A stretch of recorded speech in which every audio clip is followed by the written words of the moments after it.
Porto Alegre, na Redenção, dia 18 de junho de 2011. É a primeira marcha nacional pela liberdade.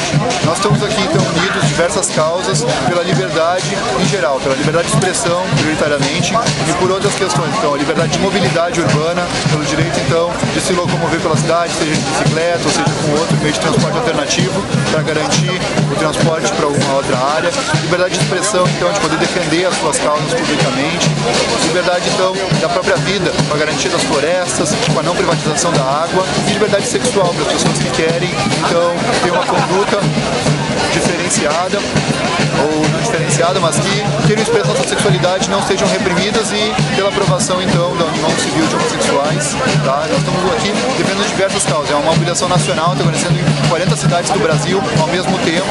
Hoje então todas essas pessoas estão unidas e a expectativa é que juntem cerca de 50 mil pessoas no Brasil inteiro para essa mobilização.